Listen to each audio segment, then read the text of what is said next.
വരങ്ങൾ കിട്ടിയാൽ നാം സന്തോഷിക്കാൻ പാടില്ല. കാരണം വരങ്ങളുടെ പിന്നിൽ ചിലപ്പോൾ ഇരിക്കുന്നത് ശാപങ്ങളായിരിക്കും.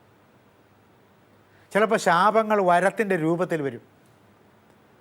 ചിലപ്പോൾ മനുഷ്യൻ്റെ ജീവിതത്തിൽ ഭാഗ്യം ദൗർഭാഗ്യത്തിൻ്റെ രൂപത്തിൽ വരും, ദൗർഭാഗ്യം ഭാഗ്യത്തിൻ്റെ രൂപത്തിൽ വരും. ഒരാൾക്ക് പെട്ടെന്ന് എന്താണെന്ന് പറയുന്നത് ഭാഗ്യക്കുറി അല്ലേ, ഭാഗ്യക്കുറി അടിച്ചിട്ട് ഒരു കാറ് കിട്ടി. ആ കാറുമായിട്ട് അവരുടെ വിശ്വാസമനുസരിച്ച് ഒന്നുകിൽ വേളാങ്കണ്ണിയിൽ പോയി, അല്ലെങ്കിൽ ഗുരുവായൂർ ക്ഷേത്രത്തിൽ പോയി, അല്ലെങ്കിൽ വേറെ ഏതെങ്കിലും ക്ഷേത്രത്തിൽ മടങ്ങി വരുന്ന വഴിക്ക് കാറടിച്ച് കുടുംബം മുഴുവനും ചത്തു. അപ്പോൾ കാറ് ലഭിക്കുക എന്നത് ഒരു വരമാണ്. പക്ഷെ ആ വരം അവർക്ക് അനുഭവത്തിൽ എന്തിൻ്റെ രൂപത്തിൽ വന്നു? അനുഭവത്തിൽ ശാപത്തിൻ്റെ രൂപത്തിൽ വന്നു. നേരെ മറിച്ചും വരാം, ശാപത്തിൻ്റെ രൂപത്തിൽ വരുന്ന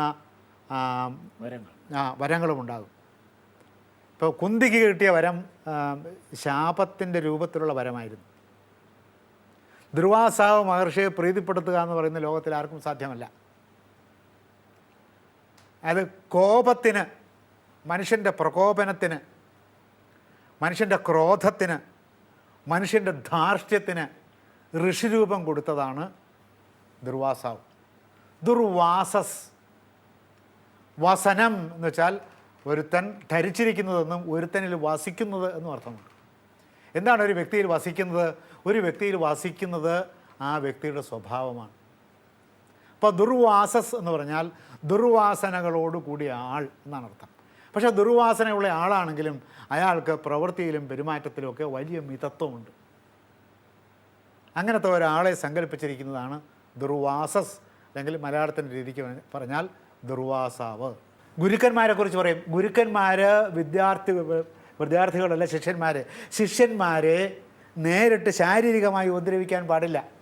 പക്ഷേ വിദ്യാർത്ഥികൾക്ക് ഗുരുവിന് കോപം വന്നാൽ ഈ ശിഷ്യന്മാരെ ഭസ്മമാക്കി കളയും എന്ന ധാരണ വിദ്യാർത്ഥിക്ക് വേണം, അല്ലെങ്കിൽ വിദ്യാർത്ഥി പഠിക്കില്ല.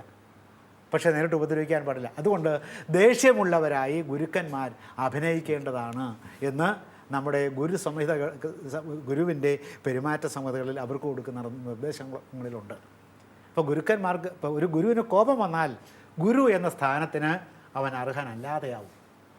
പക്ഷേ ശിഷ്യന്മാർക്ക് ഗുരുവിന് കോപം വന്നതായി തോന്നണം. ഗുരുവിന് കോപം വരാനും പാടില്ല.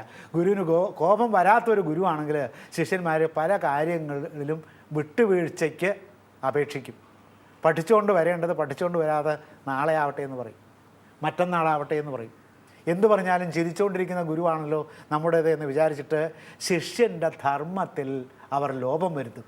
അപ്പോൾ ശിഷ്യധർമ്മ ലംഘനം ശിഷ്യന്മാർ നടത്താതിരിക്കാൻ വേണ്ടി സന്ദർഭാനുസാരമായി അവർക്ക് കോപം വരികയും അവർക്ക് ദുഃഖം വരികയും ഒക്കെ വേണം. ഇതൊക്കെ നമ്മുടെ ഭഗവാന്മാരും ഒക്കെ കാണിക്കും.